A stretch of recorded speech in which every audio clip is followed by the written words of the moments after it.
میں اپنی ماں سے محبت کیوں نہ کروں جس نے پہلے مجھے اپنے جسم میں، پھر اپنے ہاتھوں میں اور پھر زندگی بھر کے لیے اپنے دل میں رکھا۔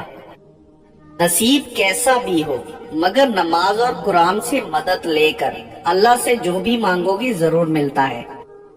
جو والد کی قدر کرتا ہے وہ کبھی غریب نہیں ہوتا، اور جو ماں کی قدر کرتا ہے وہ کبھی بد نصیب نہیں ہوتا۔ آپ کے لاکھ وارث ہوں، باپ کے بغیر آپ لاوارث ہیں۔ گھڑی بند کرنے سے گھڑی بند ہوتی ہے، وقت نہیں۔ جھوٹ بولنے سے جھوٹ چھپتا ہے مگر سچ نہیں۔ نیکی کے باوجود اگر تکلیف آ رہی ہے تو یہ درجات کی بلندی کے لیے ہے۔ اللہ تعالیٰ کسی کو ماں باپ کے سائے سے محروم نہ کرے۔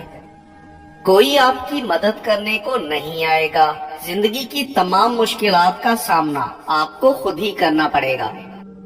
یہ نظریات مجھے تنہا کرتے ہیں، منافق ہو جاؤں تو ابھی بھیڑ لگ جائے۔ حضرت علی رضی اللہ تعالی عنہ نے فرمایا، سردی کا وضو، گرمی کے روزے، جوانی کی توبہ اللہ کو بہت پسند ہے۔ جیسے جیسے عمر بڑھتی ہے انسان کی آنکھیں کمزور ہو جاتی ہیں، لیکن لوگوں کو پہچاننے کی صلاحیت بڑھ جاتی ہے۔ اولاد کو نئے جوتے اور کپڑوں میں دیکھ کر خود پرانے جوتے اور کپڑے پہن کر مسکرانے والی ہستیوں کو ماں باپ کہتے ہیں۔ مقدر میں جو ہوتا ہے وہ مل کر ہی رہے گا۔ 2 وقت کی روٹی کے لیے 5 وقت کی نماز نہ چھوڑنا۔ تعلیم کا پہلا اصول یہ ہے کہ اپنی آواز نیچی رکھیں اور اپنے الفاظ میں احترام پیدا کریں۔ اس بک پر دوست نہیں ہوتے، مسافر ہوتے ہیں جو سفر کے دوران گپ شپ کرتے ہیں اور جدا ہو کر زندگی میں کبھی نہیں ملتے۔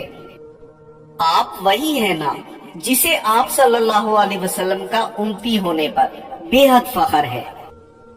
رکاوٹیں تو زندہ انسانوں کے لیے ہیں، میت کے لیے تو ہر کوئی راستہ چھوڑ دیتا ہے۔ زندگی کا کوئی بھروسہ نہیں، ہر سانس کے ساتھ استغفار کیا کریں اور دعا کیا کریں ہماری موت حالت ایمان میں ہو۔ اللہ پاک ہم سب کے گناہوں کو معاف کر دے۔ یا اللہ ہمیں مرتے وقت کلمہ نصیب کرنا، آمین۔ لوگ اکثر نرم لہجوں سے کتنی سخت باتیں کر جاتے ہیں کہ ان کے الفاظوں کی تپش بھولنے میں ایک عمر لگ جاتی ہے۔ دوستوں مجھے امید ہے آج کی یہ ویڈیو آپ کے لیے کافی انٹرسٹنگ ہوئی ہوگی اور آپ کی انفارمیشن میں اضافے کا باعث بنی ہوگی۔ اگر ویڈیو آپ کو اچھا لگا تو اس ویڈیو کو لائک کیجیے اور شیئر کیجیے۔ مزید اس طرح کی ویڈیوز کے لیے آپ ہمارے چینل کو ضرور سبسکرائب کیجیے۔ Thanks for watching. خدا حافظ۔